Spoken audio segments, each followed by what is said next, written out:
प्रिय बंधूंनो आणि भगिनींनो, मी तुम्हाला येशू ख्रिस्ताच्या नावाने अभिवादन करतो. कसे आहात? सर्व काही ठीक आहे ना? हा सकाळचा वेळ तुमच्यासाठी कसा आहे? बऱ्याच समस्या आणि संघर्ष आहेत का? मी समुद्र किनाऱ्यावर उभा आहे. तुम्हाला लाटांचा आवाज ऐकू येतोय का?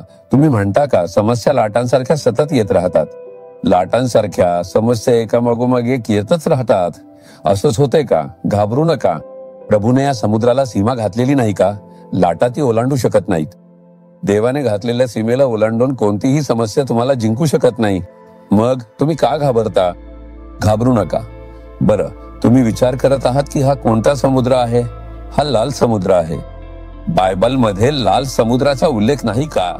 जेव्हा देवाने इस्रायल लोकांना इजिप्तच्या गुलामगिरीतून मुक्त केले तेव्हा ते या समुद्राजवळ तळ ठोकून होते. अगदी या बाजूला नाही, पण केरो इजिप्तच्या सीमेच्या बाजूला होते. फारोच्या सैन्याने त्यांना पुन्हा गुलाम बनवण्यासाठी पाठलाग केला असं त्यांना वाटलं. त्यांच्याशिवाय त्यांच्या देशात कोणतंही काम, विशेषतः बांधकामाचे काम करता येत नव्हते. म्हणून त्यांनी ठरवलं होतं की हे गुलाम जाऊ द्यायचे नाहीत. असं विचारून तो आपल्या रथांच्या सैन्यासह त्यांना पकडायला आणि पुन्हा गुलाम बनवायला आला. त्या काळी इजिप्त देश जगातील प्रसिद्ध राष्ट्रांपैकी एक होता. इजिप्तचा राजा फारो किंवा त्याचं सैन्य येत आहे हे कळलं की सगळ्यांनाच भीती वाटायची. तो एक अत्यंत बलाढ्य साम्राज्य होतं. अशा परिस्थितीत फारोने आपलं सैन्य गोळा केलं. एका बाजूला फारोचं सैन्य त्यांना पुन्हा गुलाम बनवायला येत होतं. दुसऱ्या बाजूला लाल समुद्र होता. हे पाणी कसं ओलांडायचं? तिथे सुमारे 30 लाख लोक होते. बायबलमध्ये 6 लाख पुरुष असल्याचा उल्लेख आहे. स्त्रिया, मुले आणि वृद्ध लोक मिळून एकूण सुमारे 30 लाख लोक झाले असते. ते हे समुद्र कसे ओलांडणार? लाल समुद्राची रुंदी सुमारे 18 किलोमीटर आहे. त्याची खोली सुमारे 100 फूट आहे. अशा परिस्थितीत लोक खूप घाबरले होते. दोन्ही बाजूंनी धोका होता आणि कुठेही मार्ग नव्हता. तुम्हीही अशा परिस्थितीत आहात का? सुटकेचा काही मार्ग नाही का? दोन्ही बाजूंनी धोका आहे, दोन्ही बाजूंनी संकट आहे. तुम्हीही अशाच त्रासात आहात का? जिथे मार्गच दिसत नाही तिथे परमेश्वर मार्ग काढेल. तुम्हाला माहितीये का परमेश्वर काय म्हणतो? त्यानं घाबरलेल्या देवाच्या मुलांकडे पाहिले आणि म्हणाला, निर्गम अध्याय 14 वचन 13, भिवू नका, स्थिर उभे राहा आणि परमेश्वर आज तुमचे जे तारण करील ते पहा. स्थिर उभे राहा आणि आज परमेश्वराचं तारण पहा. आज प्रभू तुमच्यासाठी काय तारण करणार आहे ते पहा. घाबरू नका. परिस्थितीकडे पाहून घाबरू नका. फिरोच्या सैन्याकडे पाहून घाबरू नका.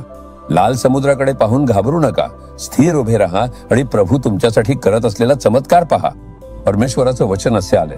तुम्हाला माहितीये का प्रभूने काय केले? त्याने समुद्र 2 भागांत विभागला. त्याने 18 किलोमीटर रुंद असलेला समुद्र विभागला आणि मध्ये कोरडी जमीन झाली.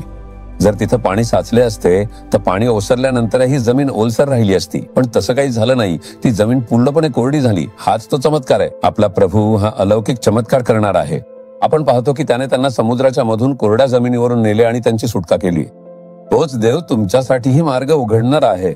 तुम्ही विचार करताय का सर्व बाजूनी धोका आहे म्हणून आता काही मार्गच उरलेला नाही? प्रभू तुमच्यासाठी एक अनपेक्षित मार्ग उघडणार आहे. फक्त शांत उभे राहा आणि पहा. तुम्ही प्रभूचा चमत्कार पाहाल. घाबरू नका. ज्या परिस्थितीची तुम्हाला भीती वाटते ती बदलून जाईल. जे तुम्हाला घाबरवतात ते नाहीसे होतील. ज्या समस्या तुम्हाला घाबरवतात त्या नाहीशा होतील. सैतानाची जी कामे तुम्हाला घाबरवतात ती काहीच उडणार नाहीत. घाबरू नका, धैर्य ठेवा. ठीक आहे? ज्या प्रभूने त्या दिवशी चमत्कार केला तो आजही ते करू शकतो. आपल्या मुलासाठी तो काहीही करायला तयार आहे. तुम्ही त्याचे मूल नाही का? तुम्ही त्याचा पाठलाग करत नाही का? तुम्ही त्याच्यासोबत चालत नाही का? जर तुम्ही म्हणत असाल मी येशू सोबत चालतो आणि बोलतो, तोच मला हात धरून नेत असतो, तर तो नक्कीच ते करेल. आपण त्याच्यासाठीच प्रार्थना करणार आहोत. आजही तुमच्यासाठी एक चमत्कार घडेल. आजच मी प्रार्थना करणार आहे. आपण प्रार्थना करूया का? तुमच्या समस्या आणि गोष्टी त्याला सांगा. त्या डोळ्यांसमोर आणा आणि प्रार्थना करा. पिता, त्या दिवशी तो समुद्र फाडून तुझ्या लोकांसाठी मार्ग तयार केला. तू एक चमत्कार केला. या मुला मुलीसाठी मार्ग तयार कर. चमत्कार घडू दे. काहीतरी अलौकिक घडू दे. नाझरेतच्या येशूच्या नावाने मार्ग उघडले. जे त्यांना घाबरवतात आणि त्यांच्या विरुद्ध उठतात त्या शक्तींचा नाश होऊ दे. तुझे लोक आजही चमत्कार पाहू दे. आजही मार्ग उघडू दे. आजही गोष्टी वेगळ्या प्रकारे घडू दे. चमत्कार घडवल्याबद्दल प्रभूचे आभार. मी येशूच्या नावाने प्रार्थना करतो. आमेन. आमेन. जीसस रिडीम मराठी ह्या YouTube चॅनेलला सबस्क्राईब करा. सबस्क्राईब बटनावर क्लिक करा आणि बेल चिन्हावरही क्लिक करा. दररोजच्या नवीन कार्यक्रमांची माहिती मिळवा.